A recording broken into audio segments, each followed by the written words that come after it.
Coming up on Locked On Dodgers, we're going to talk about a few rule changes that have at least theoretically been agreed to between the union and the ownership, and we're going to talk about the Dodgers bullpen and how it stacks up with the rest of the National League West. So let's get Locked On Dodgers.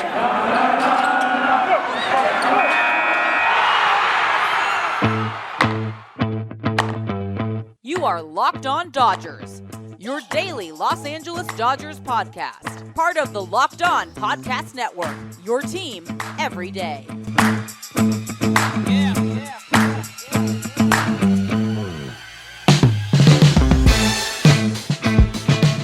Hello, Dodger fans. This is Locked On Dodgers, part of the Locked On Podcast Network, your team every day. Thank you for making Locked On Dodgers your first listen every day. Remember, this show is free and available on all podcast platforms and on YouTube simply by searching for Locked On Dodgers. Or even better, go ahead and subscribe in all those places so you never miss a day, because you know we're not going to. If this is your first time listening or watching, my name is Jeff Snider, and my co-host is Vince Samperio. We are doing a split episode today, so it'll be me for the first half, Vince for the second half.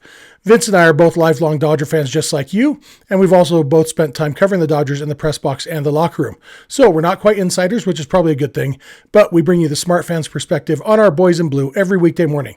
So please subscribe wherever you're watching or listening, and let's talk about some Dodgers after I tell you that today's episode is brought to you by BetOnline. BetOnline has you covered this season with more props, odds, and lines than ever before. BetOnline, where the game starts. So, as I mentioned, split episode today. I will be talking about the latest in the labor negotiations. Unfortunately, the lockout continues. No agreements were made. The union and the owners did meet this weekend. The union officially responded to ownership's proposal from the other day that the union had already rejected, but they actually made a counter proposal. Mixed reviews. Ownership thought it was a step backwards. Players obviously disagreed. But one thing that they've at least theoretically agreed to is some rule changes that would kick in 2023 next year. And so I'm going to talk about those three rule changes, my thoughts on those, what impact they have. They're the same three that we talked about briefly last week when ownership tried to sneak them in the middle of the night just before the deadline last week. And, Ross Stripling, our buddy Ross Stripling, had some strong words about that. A lot of people weren't happy about that. But with the opportunity to actually look into them and stuff, it seems like they've agreed to those things. So we're going to talk about each of those. And then, as I mentioned, second half of the episode, Vince will be continuing our series where we are breaking down the Dodgers, comparing them to the National League West. We did starting pitching last week. Every episode this week will have another element of the team. Today, it is relief pitching, the bullpens, how the Dodgers bullpen stacks up with the rest of the National League West. So that's what Vince will be talking about. So let's jump into these rule changes. Just a little programming note first. If you're watching, you may notice my camera angle is different. If you are a regular watcher, I'm just trying a few things in my office. So we're going to be experimenting. So you may get a few different angles over the next few days, but it's not like anybody's here to see me anyway. If anything, you're here to listen to me talk about the Dodgers and about baseball. So let's talk about these rule changes.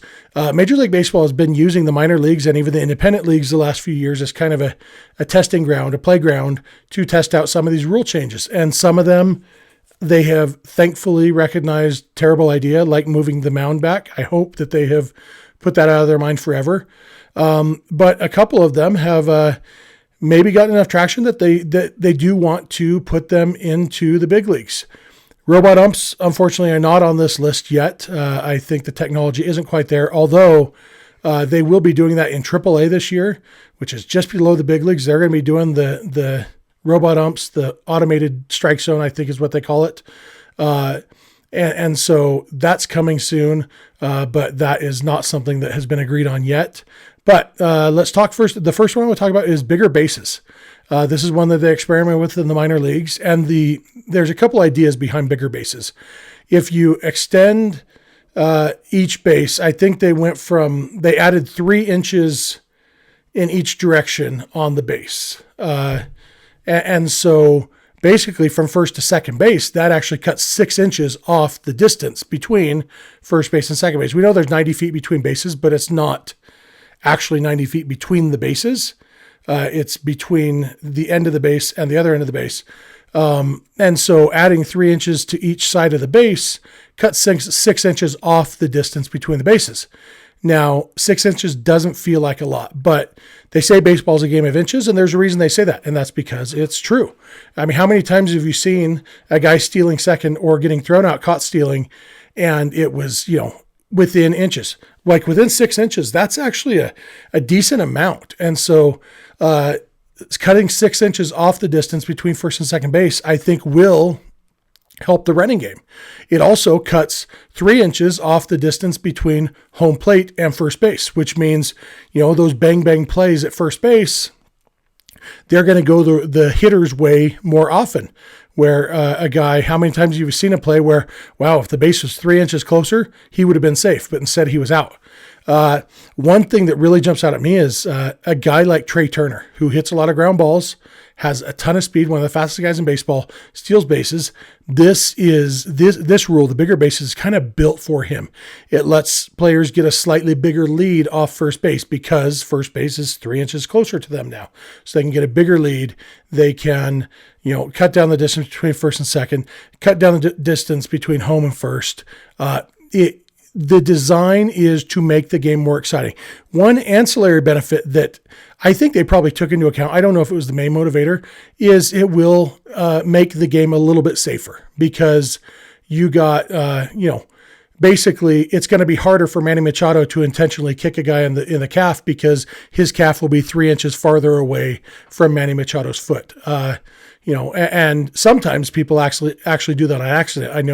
Remember a couple of years ago, Matt Beatty, I think in 2019, Matt Beatty had an incident with Philadelphia. I think it was Rhys Hoskins at first base that Beatty accidentally stepped on Rhys Hoskins, and Philly fans got all up in arms about it. Obviously, we all know Matt Beatty is not a dirty player. It wasn't on purpose, no intent there. So it makes things a little bit safer. I don't know that it would have helped Max Muncy's elbow injury. That was just a fluke thing. But overall, it does make the game a little bit safer and a little bit more exciting. And there's not really a downside to it. The downside is if you're a pitcher or a defensive team, it does, it makes infield singles easier. It makes stolen bases easier. But in a game where we are trying to boost the offense, get more excitement going. And honestly, the running game is one of the most exciting parts of baseball that has kind of gone by the wayside. Keith Law and I talked a little bit about that last week. It's gone by the wayside a little bit. And so this is a little step towards getting a little bit more excitement in the game. I'm all for it. I don't think it's a huge change, but I think in the few ways that it will have a little impact, it will be a positive impact. So I'm in favor of that. So the other two rule changes that we're going to come back and talk about in a minute are pitch clock and banning the shift, both of which may be a little bit more controversial, but I will give you my thoughts on those when we come back. So thank you for making Locked On Dodgers your first listen every day, and please keep it Locked On Dodgers. Hey, football season might be over for this season, but basketball is in full steam for both pro and college hoops. From all the latest odds, totals, player performance, props to where the next fired coach is going to land, BetOnline.net is the number one spot for all your sports betting needs. BetOnline remains the best spot for all your sports scores, podcasts, and news this season. And it's not just basketball. BetOnline.net is your source for hockey, boxing, UFC, odds, everything else, and all the coverage and information for all the sports. Head to the website today or use your mobile device to learn more about the trends and action. BetOnline, where the game starts. All right, I want to thank you again for making Locked On Dodgers your first listen every day. Really quick, I want to tell you, please check out Locked On MLB Prospects. Host Lindsey Crosby, he is a prospect encyclopedia, and he's going deep on the MLB stars of tomorrow. It's free and available wherever you get podcasts. So the other two rule changes that have been agreed to are banning the shift and the pitch clock. Let's talk pitch clock first. Banning the shift, we may end up talking, I'm sure we're going to talk more about this in future episodes, but the pitch clock, basically what it boils down to is pitchers take too long between pitches. And if they can, there's about 300 pitches per game. So if they could cut down 5 seconds between pitches, that cuts 25 minutes off of the average game. And it's a hot button topic for a lot of people. A lot of people say baseball is perfect. Don't mess with this. It's one of the great things about baseball is that there's no clock, blah, blah, blah, blah. The fact is there are clocks in baseball already. The reason that people keep saying there's no clock in baseball is because they're so unobtrusive that we don't even notice them because they're doing their job. And that's the way the pitch clock would be too. Like right now, as soon as the third out of an inning is made, clock out in center field turns on, counting down the time between innings, the time between until the pitcher has to make the first pitch of the next inning. That's a clock. When after every play, a 30-second clock pops up and it starts counting down because that's how long teams have to challenge a play. And as soon as they start the next play, they turn off the clock. You don't even notice it. As soon as a pitching coach or manager steps out of the dugout, 30-second clock turns on because they have 30 seconds for their visit from the time they leave the dugout. There are clocks in baseball. You just don't notice them because they work. They do their job. Nobody ever gets in trouble for taking too long in a mound visit, but mound visits got faster when they implemented that clock. The same thing will be true with the pitch clock. They've had it in the minor leagues for a long time, so major league pitchers grew up with the pitch clock, so they should be ready for it. It won't be a huge adjustment for them, and it won't, cause any issues. The rule book, the pitch clock they're implementing isn't even going to be as strict as what the rule book actually says. I think the rule book says 12 seconds, and I assume this pitch clock is going to be like 20 seconds. But what it's going to do, theoretically, a pitcher could have a ball called on him if he doesn't deliver the pitch in time. Okay, that's never going to happen because just the threat of it being able to happen is enough. The fact that the clock exists, pitcher will say, okay, I have this much time. I'm going to throw my next pitch now. It's going to work, and it's going to speed up the game in a way that nobody will even notice. You will just think, I just went to a baseball game that was just like every other baseball game I've gone to, except it was 15 or 20 minutes shorter. Cool. And, when people talk about pace of play, one of the things they get confused a lot of times is they start talking about the length of the games. People actually say, well, we should just do 7-inning games. Come on, stupid. That's less baseball. But the pitch clock isn't less baseball. It's less standing around between pitches. And, it's always funny to me that like the old school fans are always like, why are you messing with my baseball? Baseball's never had clocks. You millennials got no attention spans. But the fact is, when I was a kid, we've established I'm old. I'm almost 45 years old. Old. But when I was a kid, back when baseball was just as perfect as it is right now, games were a half hour shorter than they are right now. And they've done research. And the reason that games are longer is because of the time between pitches. A lot of people point to the longer commercial breaks. That is not the issue. If you're thinking it is, listen, I'm going to briefly explain it. Yes, commercial breaks used to be shorter. There weren't as many commercials. But when they came back from the commercial break, Harry Carey would talk for another minute while we watched the pitcher finish his warm-up pitches, and then they'd start. The actual time between innings wasn't any different than it is now. It's just the commercial breaks were shorter. So now they're just filling that dead time between innings with actual commercials, which generate revenue. For some people, that upsets them. Generating revenue on my time?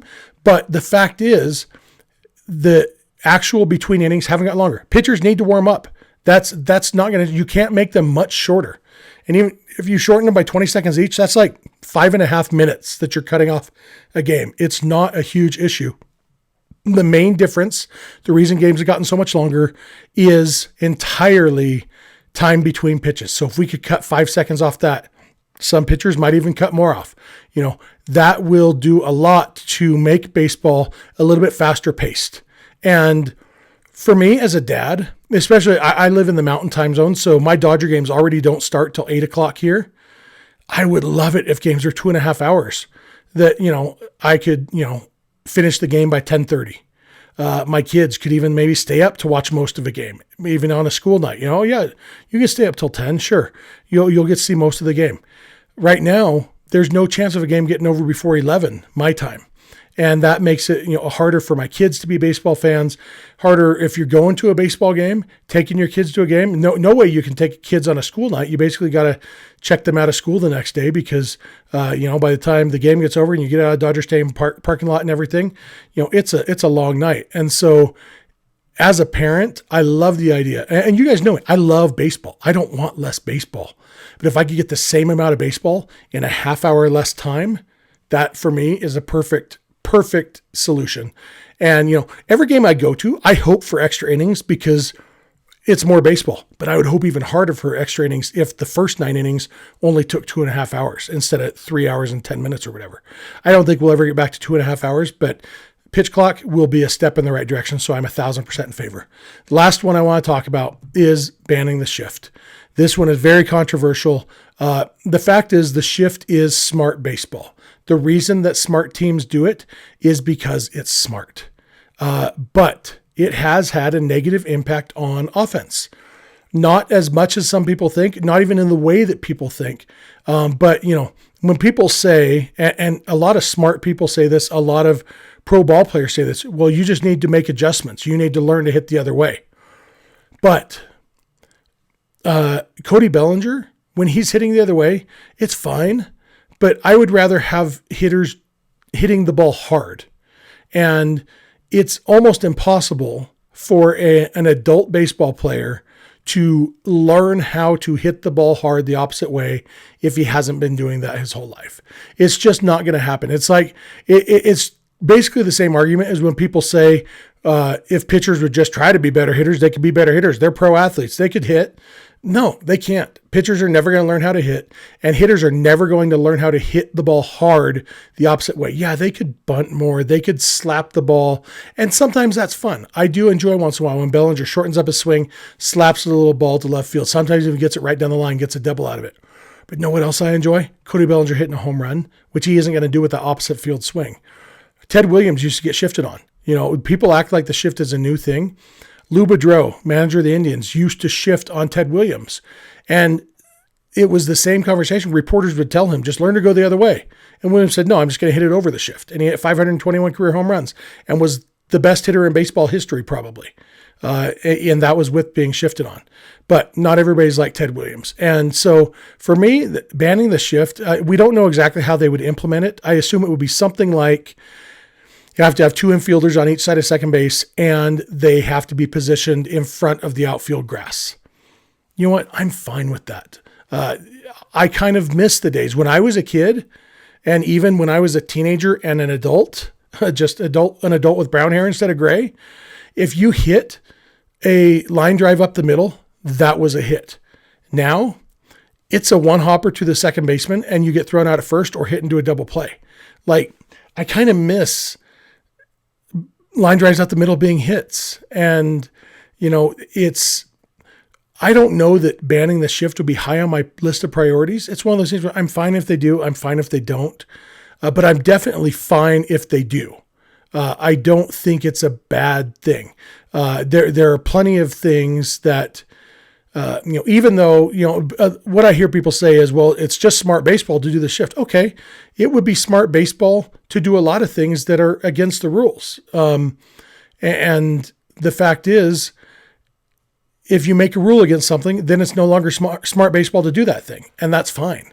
So the shift, it has been around for 80 years. And if it goes away, I'm okay with that.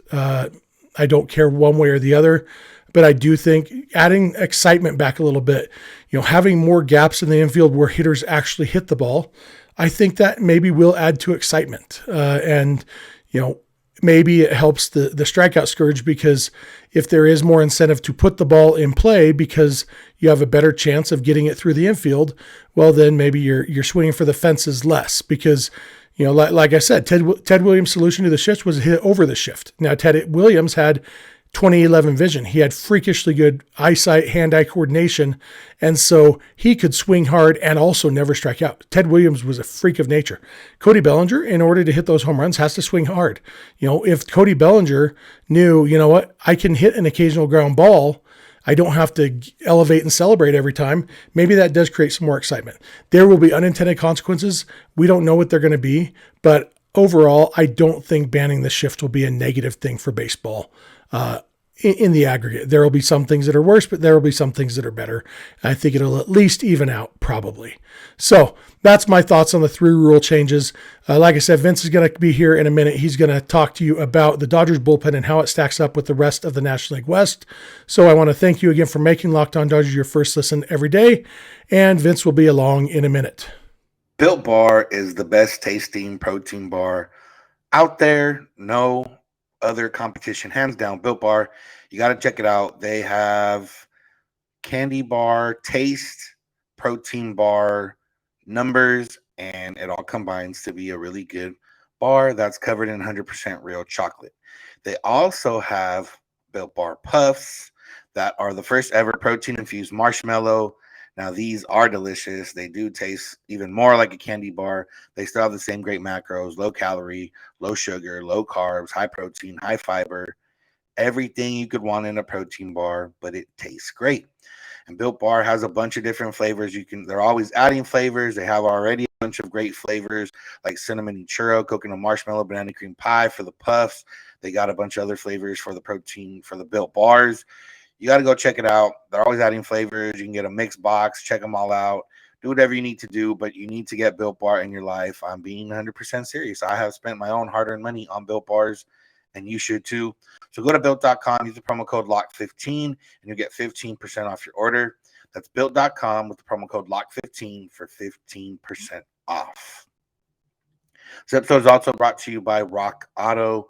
With ever increasing numbers of makes and models, it's now possible for your local chain auto parts store to stock all the parts you need. So why go to the store and end up ordering the piece that you could have just ordered from the wherever you want instead of going to the store? You could have just ordered to get it directly shipped to you and for cheaper pricing. You can sometimes spend up to 30, 50, even 100% more on the same parts from the local auto chain store or a car dealership. For example, a Honda Odyssey fuel pump is $353 from a chain store, $216 from Rock Auto. There's really no reason for you not to check out rockauto.com. They got a nice little website there. You can find all the parts for your car or truck. You can find everything you need from brake parts, tail lamps, even down to new carpet. Everything you need is at rockauto.com. Go check out their website today. Find the solution to your auto part needs. And when they ask, how did you hear about us? Write Locked On in the box to let them know we sent you. Amazing selection, reliably low prices, all the parts your car will ever need, rockauto.com. All right, we are here, and I am here, Vince Samperio of Shows Green Fiends, to close out today's episode. And we're talking bullpens, and we're talking how the Dodgers bullpen stacks up in the NL West. And, you know, I've talked about the bullpen a lot this offseason, and I think it's one of the strengths of the Dodgers, if not the biggest strength for the Dodgers at the moment. And I believe that is going to carry over into the season, and I believe that's going to let the Dodgers be the best bullpen in the NL West. But, however, you do have to look at last year just real quick. Obviously, some names change, some players will change. But last year, the Dodgers were the second best bullpen in the National League, behind the Giants, who had the best bullpen in the National League. And then the Padres were third, and then you got the Rockies and Diamondbacks 12th and 14th in the National League, respectively. And I would imagine it's going to shake out around the same way, except the Dodgers and Giants will flip-flop. Now, this all begins with the big caveat that relievers are volatile, bullpens are volatile, and you never really know what's going to happen in a bullpen, or you never really know what's going to happen with the reliever. And you know, that's not me hedging any bets. That's just any team. Like, that could be the Dodgers, that could be the Diamondbacks, that could be the Rockies, that could be anybody having a season way better than they thought or having seasons not as good as they thought. But at the end of the day, I think the Dodgers right now have the biggest strength in the bullpen. They got the most depth, and they got, you know, the best arms at the top. I'll just name some names that could be in the bullpen. Obviously, not all of them will be in there, but you got Phil Bickford, Justin Brule, Gary Clevenger, Caleb Ferguson, Tony Gonsolin could potentially be in there, Victor Gonzalez. You got Daniel Hudson, you got Tommy Kahnle, you got Evan Phillips, you got Blake Trinan, you got Alex Vesia, and then Mitch White, I guess, potentially as well. But right off the bat, you got Bruce Dark Gratterall, who I missed. So right off the bat, I mean, you got Blake Trinan, one of the better relievers in all of baseball, who will theoretically slide into the closer role for this year. You know, realistically, the Dodgers might go with like less of a closer and more of a figure it out. You know, if there's bases loaded in the seventh inning with one out, they might go to Blake Trinan at that point and then let somebody else close out the game because they trust the other relievers that they have. But at this point, Blake Trinan would be the, you know, quote unquote closer, unless they somehow bring back Kenley Jansen. That's the other part too with these rankings. These are the current rankings as of now. Obviously, when baseball is back and the lockout is over, teams can sign players. There's not too many game-changing relievers out there, but there are some relievers that could, you know, change where I think the Dodgers stack up, or if they stack up a little bit less than they did before. Kenley Jansen being probably the best reliever left in terms of length of career and how he did last year, but I don't know if he's going to go to any of the NOS teams, and I don't expect him to be back with the Dodgers. So, I mean, just based on the strength of everything I mentioned, yeah, I think the Dodgers will have the best bullpen. What's going to potentially change that? Well, Caleb Ferguson and Tommy Kahnle, you're expecting them to be serviceable to good major league relievers based on what they did the last time they were healthy. But also, you can't count on that. You don't know. Coming back from injury, could they be more susceptible to injury? Could they, maybe not have the same stuff they had beforehand? Could it take them a while to figure it out? That's kind of where the big question mark lies. You also have question marks. Everyone's a question mark. Bruce Dark-Grotto had a weird year last year, really turned it up late in the season. You would imagine he's going to come in, getting some 7, 8, and ninth innings this year. But also, we thought that maybe coming off the season he had in 2020, and then ended up starting the year in the minors and didn't really start becoming a major league reliever toward the middle of the year, and wasn't really a guy the Dodgers trusted until late in the year. So I don't know. That flip side of that, Victor Gonzalez, or similar side of that, Victor Gonzalez had a lot of expectations coming in after a great 2020 season, never really quite figured it out, and then ended up, getting hurt and staying in the minors and never quite working his way up. As what we saw earlier this offseason is that he was working out, dropped some weight, was ready to go for 2022. So maybe he comes back and, he throws his hat back in the ring as one of those relievers. And then you got a guy like, who I'm going to talk about some of these other guys on the other teams. You got guys like Alex Vesia and Phil Bickford, who both came in and filled roles in that bullpen and were at different points dominant in that bullpen. And you never know, are they going to be able to replicate that success? Are they going to, fall like Victor Gonzalez did and struggle in the second year? We don't know. You would imagine that they will be able to replicate the success. I think I have more faith in Vesia replicating than Phil Bickford, since Vesia has a little bit more of stuff-wise and coming from the left side, whereas Phil Bickford, kind of was a mix of, I guess, his weird delivery and some of his stuff, and, a mixture of different things. He doesn't quite have, lights out stuff, so that's part of it. The other thing that can be added to this Dodger bullpen is Dustin May at some point. I'm not sure what the Dodgers' plan is for when he comes back. Are they going to try to build him back up to a starter? Are they going to keep him in the bullpen? I guess it's going to all depend on when he comes back, how strong he is, and what the Dodgers' needs are at that point. But theoretically, if you added Dustin May to the bullpen at some point and they say, this year he'll get his innings in 2 or 3 innings at a time. We don't want to build him up all the way to the starter. We want to ease him in, but we want to make sure he's there. That's another devastating arm to the bullpen. And the Dodgers did add Daniel Hudson, who has had ups and downs. I mean, realistically, we saw the downs when he was with the Dodgers a few years ago. We saw the ups when he was with the Nationals, beating the Dodgers in the 2019 NLDS. So, you don't know what you're going to get. He has been more good than bad in recent years, but he also could turn bad again real quick. So we're not quite sure where that lines up. And then you got, even down to the depth guys, Evan Phillips, Justin Brule, Garrett Clevenger.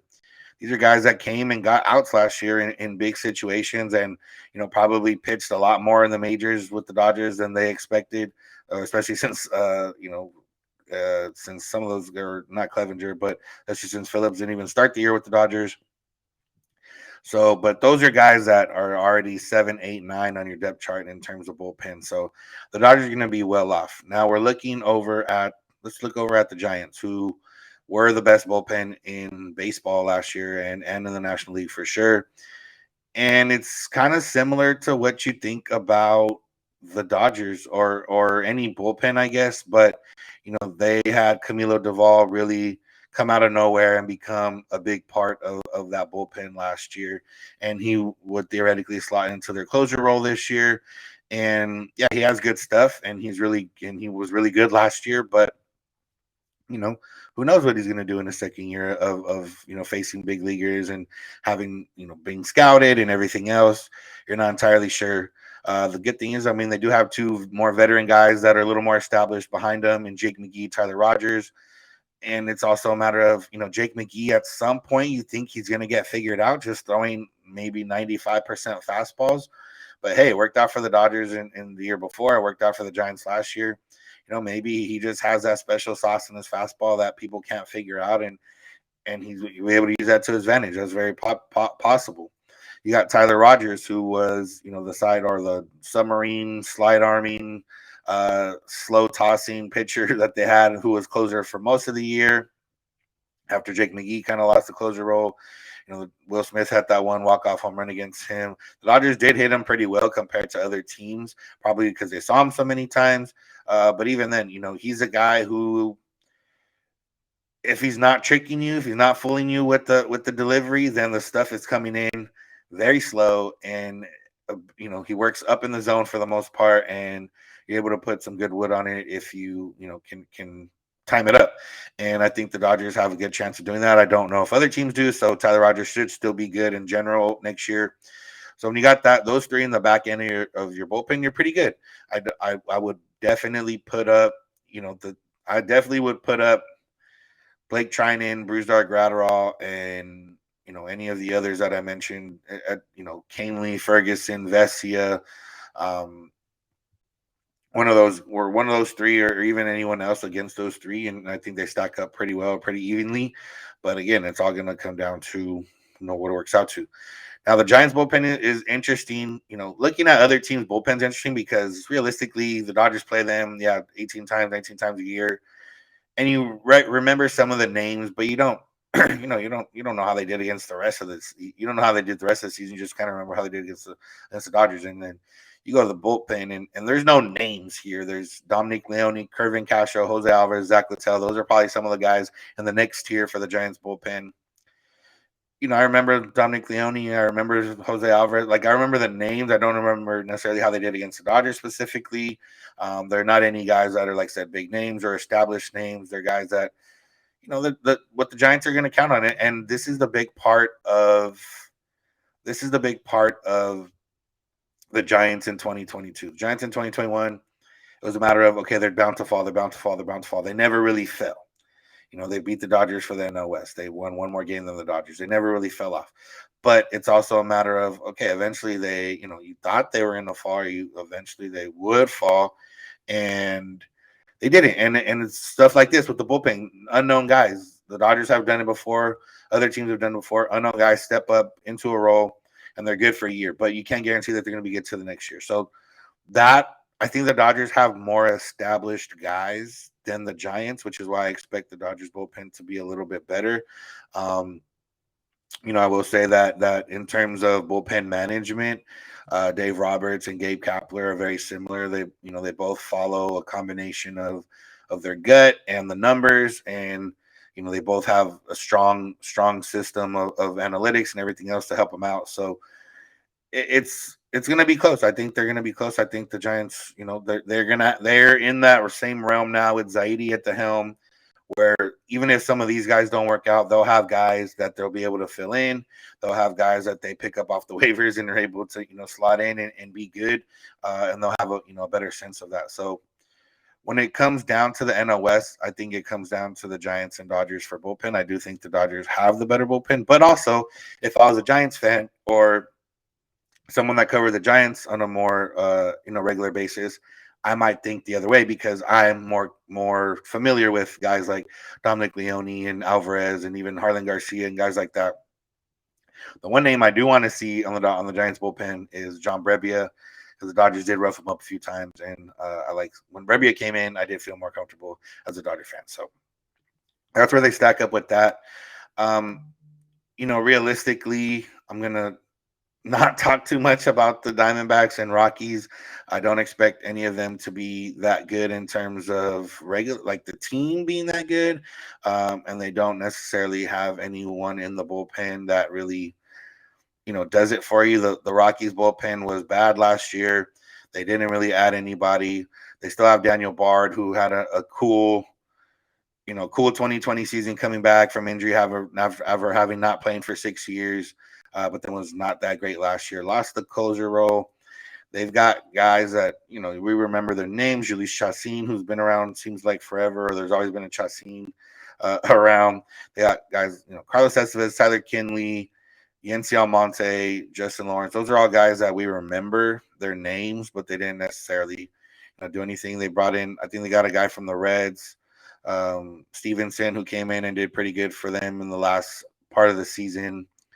But there's nobody that scares you. There's nobody that the Dodgers should really be concerned about, I would say. And I would imagine that they're going to remain around the bottom of the league and the division in terms of the bullpen. Diamondbacks, similar. They could be better, definitely better than the Rockies, but they don't really have anybody else that really, has people shaking in their boots, as they say.